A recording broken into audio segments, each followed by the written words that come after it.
This show is produced by the Hartman Media Company. For more information and links to all our great podcasts, visit hartmanmedia.com. Welcome to the American Monetary Association's podcast, where we explore how monetary policy impacts the real lives of real people and the action steps necessary to preserve wealth and enhance one's lifestyle.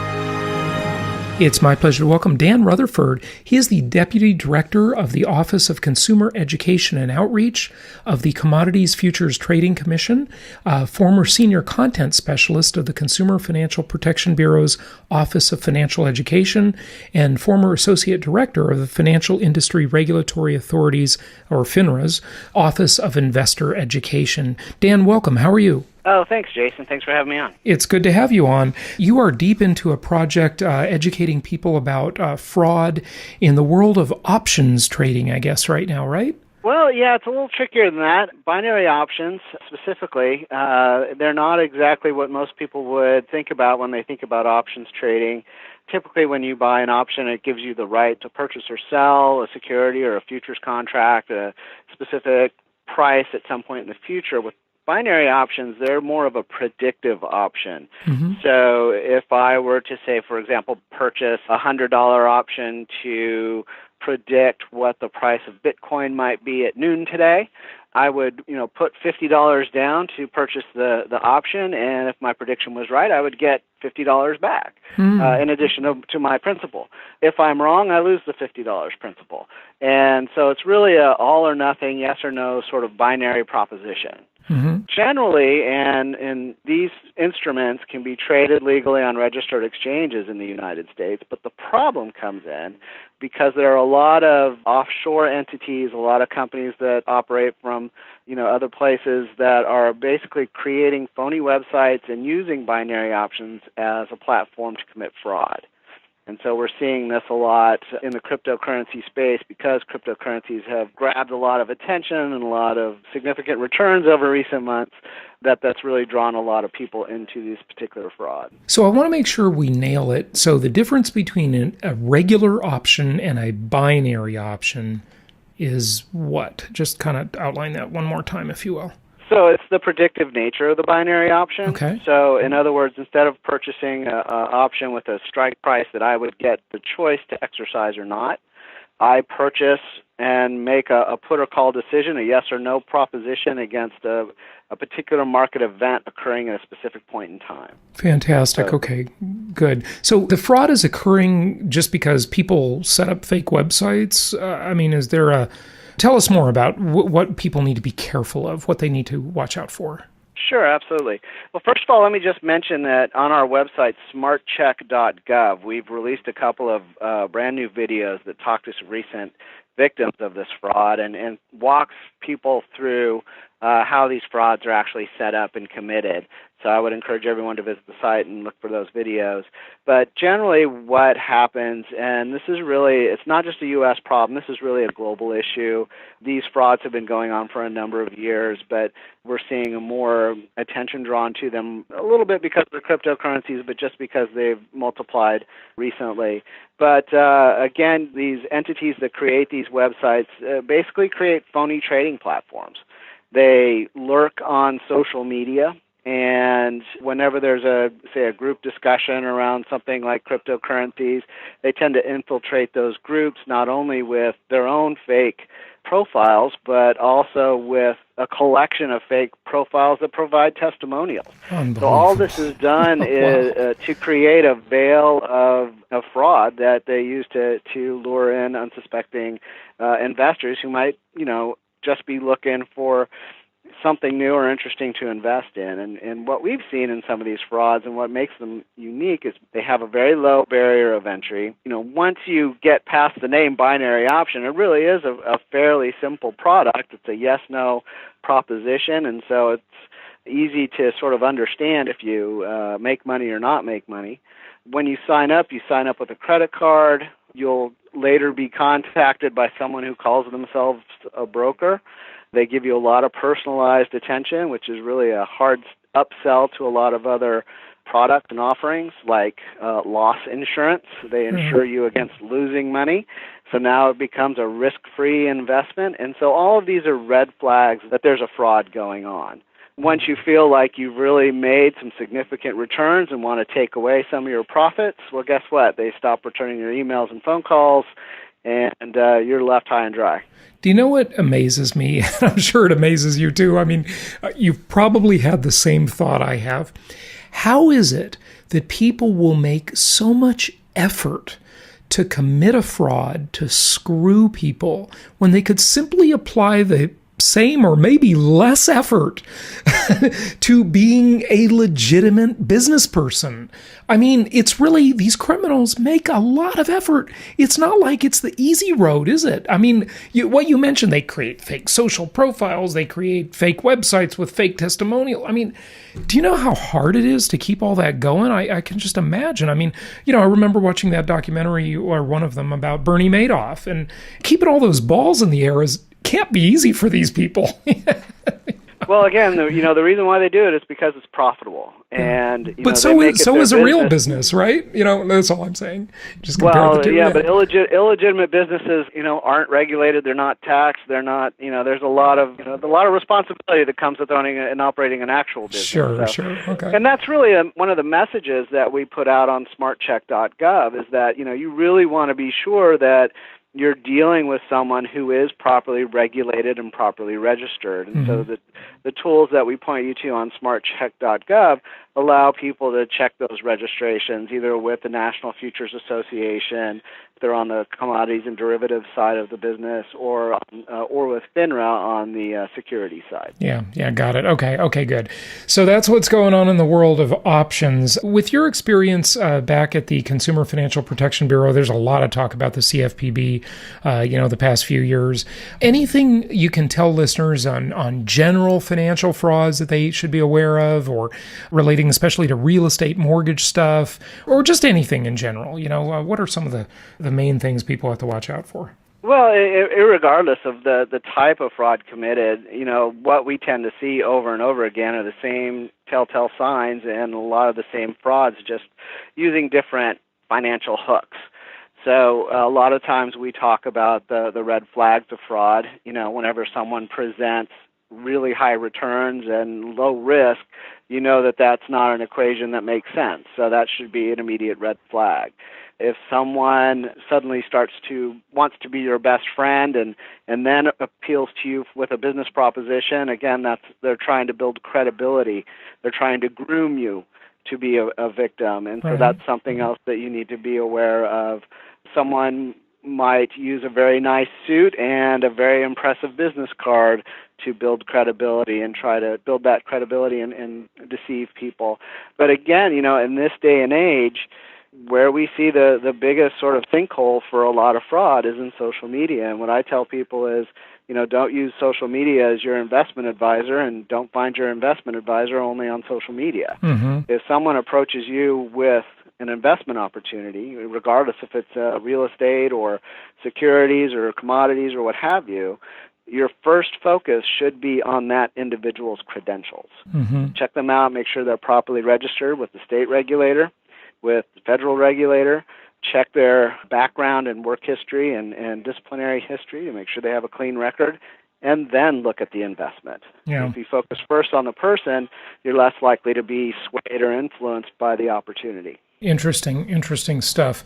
Talk to us a little bit more, if you would, about the cryptocurrency world. I mean, we're right in the middle of seeing a significant regulatory change. Well, I guess there hasn't really been any regulation, and regulating these things as securities, which I think is probably the correct, I think the government's stance, the SEC's stance on that is probably right. What do you think? I mean, the promoters of these various cryptocurrencies are trying to say, well, it's a product, it's not a security. I don't know. I guess they both have an argument. Well, actually, as far back as about 2014, 2015, the Commodity Futures Trading Commission has determined that Bitcoin and other virtual currencies are actually commodities under the Commodity Exchange Act. And we've utilized that jurisdiction, or our jurisdiction, over those products in a number of recent cases. So if you're interested in learning more about that, you can find those cases on our website. Just as well, sort of what our position is on cryptocurrencies. But that's not to say that we don't work with our other federal regulators. In fact, it's sort of fact-based in that if a convertible currency like a Bitcoin we consider a commodity. However, the SEC looks at initial coin offerings, which is, the offer to sell a coin at a future profit as an investment contract. And so in those cases, ICOs would be considered a security. But again, we work hand in hand with the SEC, with the Federal Trade Commission, with the CFPB, and with others to make sure that we have the entire landscape covered. Mm-hmm. Yeah. Okay, so kind of back to a little bit more on the crypto question, because everybody's just asking about it, talking about it nowadays. Any opinions on where this is going? My opinion has always been that, and this is a much broader concept than you cover, but maybe you just have some thoughts about it, is that these are competition. Cryptocurrencies are competition for the main product of every government on earth, currency, right? And I don't know. I just don't think governments are going to be very accepting of having these competing products out there, other currencies.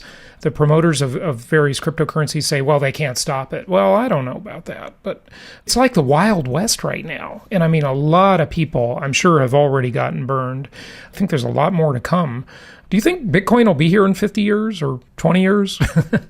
Your guess is as good as mine, but I do know that the underlying technology, the blockchain that runs Bitcoin and other virtual currencies, a lot of financial regulators and institutions are very excited about the technology and the possibilities of that technology.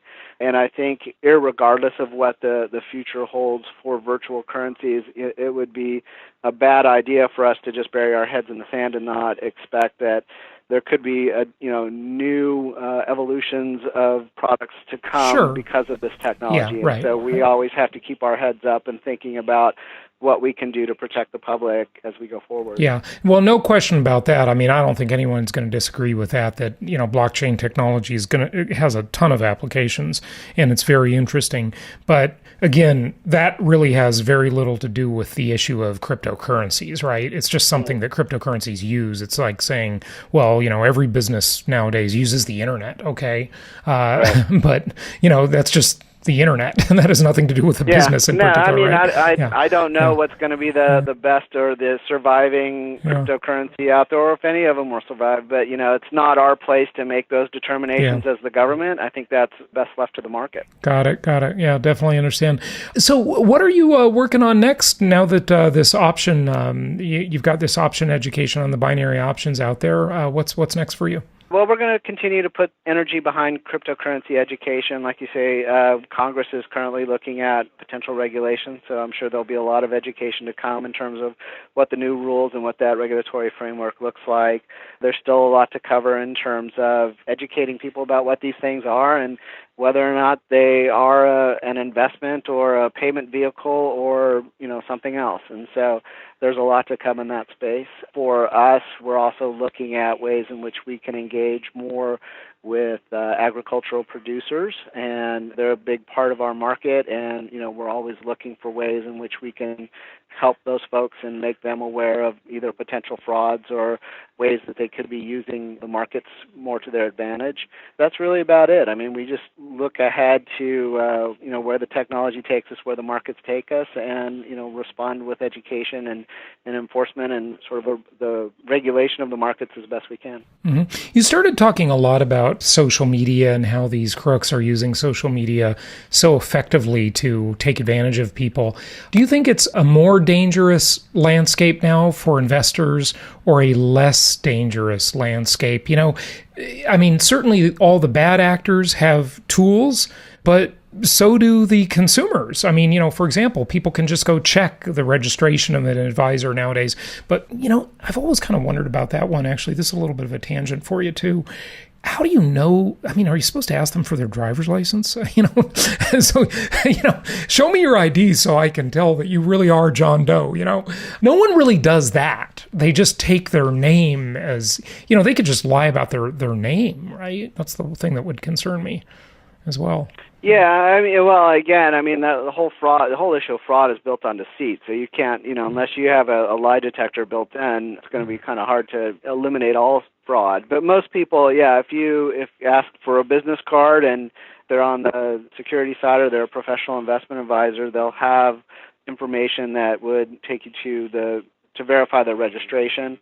The NFA, the National Futures Association, has information on all introducing brokers and intermediaries that work on the future side of the business. FINRA maintains the broker-dealer side of the securities business, as well as maintains the SEC's investment advisory database. So using the broker check system and the basic system on Smart Check allows you to pretty much cover the full landscape there. Yeah. But in terms of access to information and the availability, people have all the information at their fingertips. The problem is they really don't take advantage of it or just simply aren't aware of it. And so shows like this and getting the word out to people that this information does exist is very, very valuable. Some of the research that we've looked at shows that when we talk about fraud victims, we generally talk about folks above 50 because it's usually that older generation, those of us in that 50-plus range, and upwards into 70s, 80s, and 90s who have accumulated wealth over time and have a nest egg established. We're the ones who are targeted. Right, sure. And so when we survey those folks, we hear that 75 to 79% of them just don't check registrations. So there's a lot of work there still to do in getting that word out. So it's very important that we share that information. Likewise, if you think someone is being taken advantage of or a victim of fraud, step in and say something, because too often we might smell something fishy and walk the other way, but nobody ever reports it. And what that does is just allow the fraud to metastasize and sort of grow and take advantage of other people. And so if you see something, say something, especially when it comes to fraud. Right. Yeah. Good points. Good points. Give out your website one more time and let people know where they can find more. Sure. The website is smartcheck.gov. You can find those videos there as well as additional resources, places to provide your tips, and learn more about fraud. So I appreciate your time. Dan, thank you for joining us. Thank you.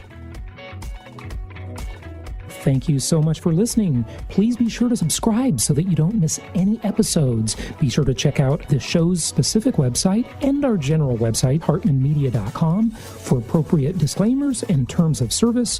Remember that guest opinions are their own, and if you require specific legal or tax advice or advice in any other specialized area, please consult an appropriate professional. And we also very much appreciate you reviewing the show. Please go to iTunes or Stitcher Radio or whatever platform you're using and write a review for the show. We would very much appreciate that. And be sure to make it official and subscribe so you do not miss any episodes. We look forward to seeing you on the next episode.